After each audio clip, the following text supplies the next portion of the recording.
come back good, I reckon. Yeah, no, because he was too careful last time round. I believe basically I was a horseman, you know, because I was very passionate about horses, and, you know, people say to me your family wasn't in horses, so it's more difficult. But actually I think that's a benefit, because you look and listen and you take the best from people that are going well, that you can learn from, and you're not actually set in a certain pattern, whether that pattern be right or wrong. And I think that helped me a lot, you know, had a lot of very good mentors to listen to and watch along the way. So I think that helped a hell of a lot. Now remember, must have rain off the ground even if it's a bit quick. It doesn't even matter if you end up in front, providing you're comfortable, okay? Start off quiet and work into it. And Zataglio leads them into the second lap of the race. He's 2.5 in front of Finley Harper.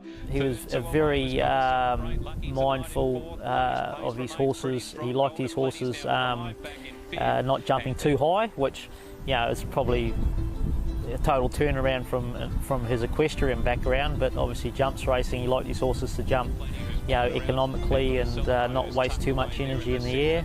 5 or 6 away to King of the Forest, about 4 to Twin Teabags. Having a show jumping background, you know, I probably don't know a lot about a lot of things in life, but you do know how horses should be presented to fences, how they should jump, what riders draw on their backs, how it can affect them.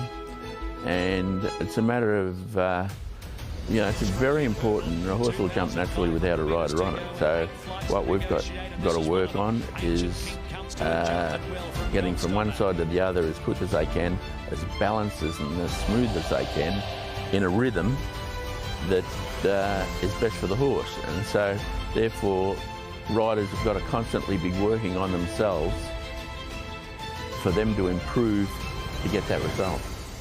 I'd organised to go to the footy with Eric, because he's a Hawthorn supporter, I'm a St Kilda supporter. That's why the horse is running the red, black and white. Halfway through the third quarter, the phone rang and it was David Hall. David rang me. He said, oh look, I've got a horse here. He said he hasn't done anything for 12 months. He said he's probably lost interest in racing. He said he's not very big, but he said he might be a chance as a jumper. Because he said he can stay like bad breath. He ran 4th in a Melbourne Cup. Would the owners mind if I took him home for 10 days and had a feel of him? So I rang the guys and they weren't sick of the horse, they just weren't interested in jumpers at all. So we took him home and had a ride on him. He was just a lovely little horse. Went to jump him his first time, he had no idea whatsoever. By any measure, to fly a horse to a different hemisphere 3 years in a row, to win the richest jumps race in the world and set him for one race only each year, was a remarkable training performance. Garazi's done it again! And Eric Musgrove, Grand Jumper, is our next big feature on racing.com.